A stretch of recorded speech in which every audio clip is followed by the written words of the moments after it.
Greetings. I hope this video finds you well and prosperous. Check this out. Let's keep the thing clear so we can have a clear understanding. When it comes to me,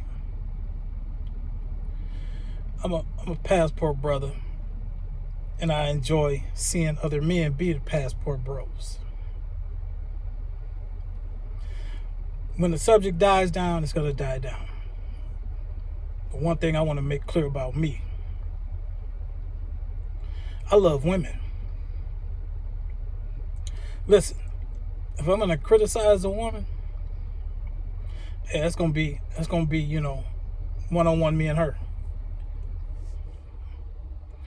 I love all skin shades, skin complexions of women. I would consider myself polyamorous. I love multiple women. It's easy to me.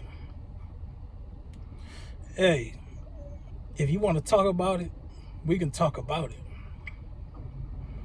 I don't have to travel overseas because I don't like the women in the United States. Because I deal with women in the United States. I enjoy the women in the United States. I enjoy living in the United States. I don't have to run to another country to enjoy myself. See, my mindset is where you live should be the most attractive place in your life. Yeah, you go and visit somewhere, that's just a new experience, an extension of what you're already enjoying at home. Yeah, home is the refuge. That's where I have all of my resources available to enjoy myself. Case in point, when I go to Costa Rica, I don't have all the resources that I have at home. Mainly the motorcycle and the cars. Only because it's really a big hassle to be renting cars overseas in Costa Rica with all the insurance requirements and all that stuff. I'd rather just deal with Uber and the bus or walk. But when I'm in Costa Rica, I'll be thinking, man, I'll be glad when I can get back to my own transportation, my own homes. Because home should be the best place. Yeah, that's just my mindset. So even when I'm excited to go overseas, I'm excited to get back home. Yeah, you have to create an environment at home that the overseas just can't match, because you're always at home. But this is the mistake a lot of people make. They go on vacation overseas. They fall in love with a place.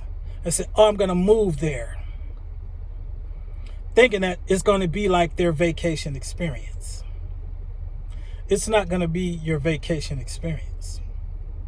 Once you get there and get in the everyday grind and the routine of things, yeah, you're gonna start second guessing yourself. Yeah. A lot of these people that are critical of the passport traveling men and women, you watch their content, you listen to their comments. They're not very active at home. They don't have active lives. Listen, that is very important. That you're living an active and enjoyable life. A prosperous and abundant life. That has to go with you everywhere that you go. But most importantly, that has to be where you live. I always say, hey, you live in an active life, you can date within your activities. You can date within your activities. I'll give you 3 examples of where I can easily date within my activities. One, I'm a roller skater. Yeah, a lot of Sunday nights is big all over the country. Adult skate night. Pretty much around any major city, metropolitan area, Sunday night is adult skate night. I go skating. I meet plenty of women. I could date within skating, and that could always be one of our dates. Hey, let's go roller skating. Dating within your activities. 2, I travel and play softball, where there's a men's softball tournament going on, the women are in there also. They have men and women brackets. So I could easily date within softball. Hey, I could just be like, hey, we're going to Columbus, Georgia this weekend. All right, let's meet up. It's nothing. There are a bunch of beautiful women who play softball. It's a lot of manly ones, but that's another discussion. 3, motorcycle riding. I love to ride the motorcycle. That's pretty much my favorite date with a woman. It's just a nice chill cruise on a motorcycle. Man, that 2 hours just cruising. Hey, all you motorcycle riders, you know what I'm talking about. If you've never been, you should experience it. It's so many events surrounded by motorcycles. A lot of these Harley dealerships, they have meet and greets and all type of that. Most of these motorcycle clubs have clubhouses and they have meet and greets.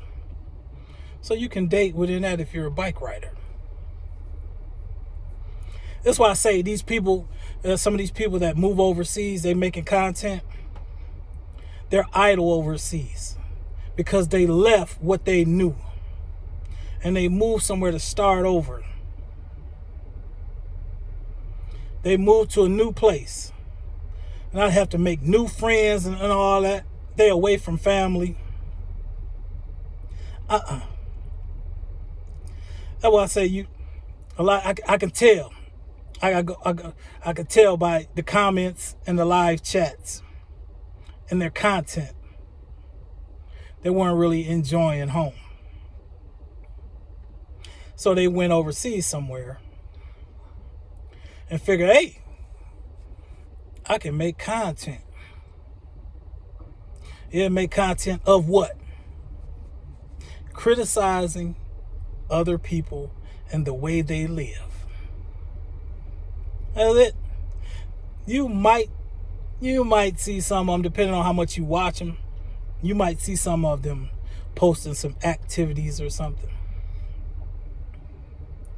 But you realize right away how the individual subscribers grow because their lives is YouTube, Instagram, Facebook, Snapchat. It's just everything to do with social media. And they're not getting out the house, getting out in nature. Yeah, they're not. They're not. And if so, very little. And if they are, not very many of them are posting. I think what I'm going to do is when I hit 50 subscribers, so y'all like and subscribe. When I hit 50 subscribers, I'm going to go live. There's 2 events coming up. If I have 50 subscribers by Labor Day weekend, I'm going to go live at these 2 events. I'm going to commit myself to that. But I need 50 subscribers to go live. One is one of the biggest so-called black softball tournaments in the country. It's going to be held in Columbus, Georgia. The BSC, the Black Softball Circuit World Tournament. It's going to be going on in Columbus, Georgia.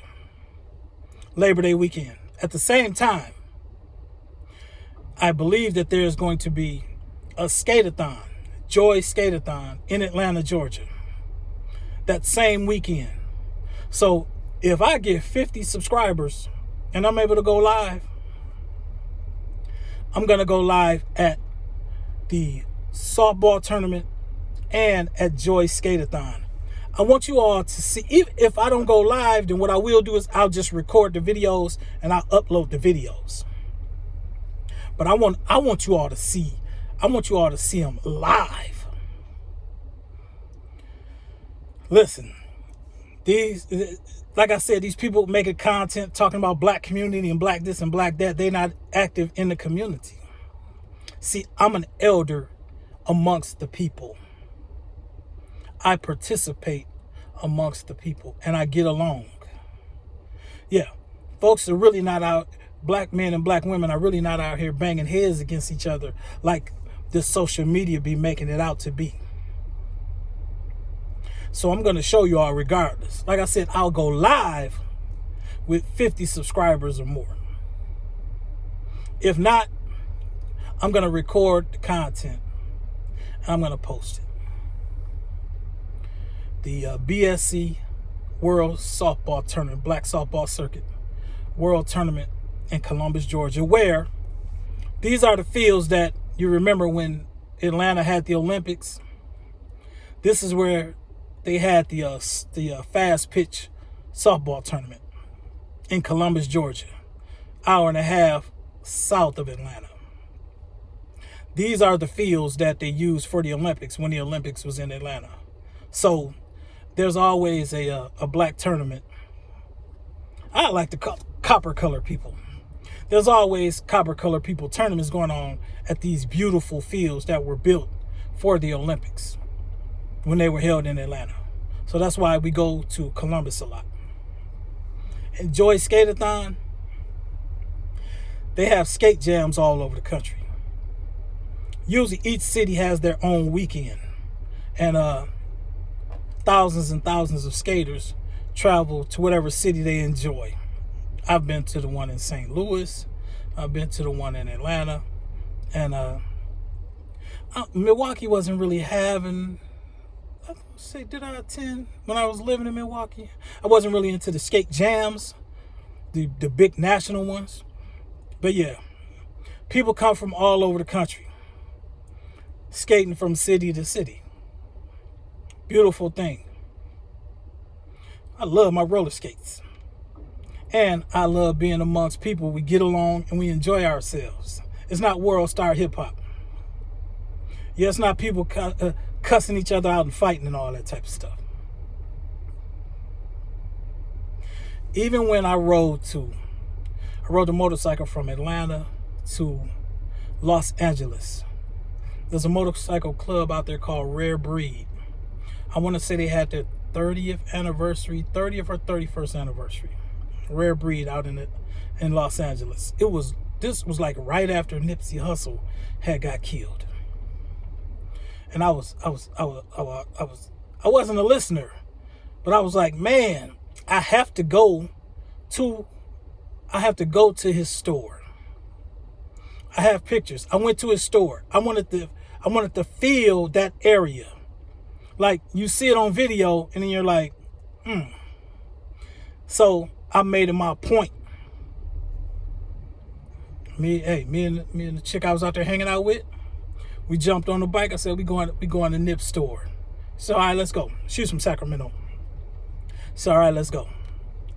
Rode there. It's a bunch of people there. It's a regular neighborhood. You wouldn't think it was no celebrity, nothing. Just a regular neighborhood. Right around the corner, regular neighborhood. Inner city, upper middle class, middle class. But I had a peace. I felt a peace when I was there. I got pics. I'm gonna post those pics too. One day I'll post those pics of my ride from Atlanta to Los Angeles. I'll post those. But right now I'm just building a foundation so that my subscribers will know who I am and, and how I'm coming with it. Because I really haven't been serious about this YouTube stuff. But now I'm putting my hand to it.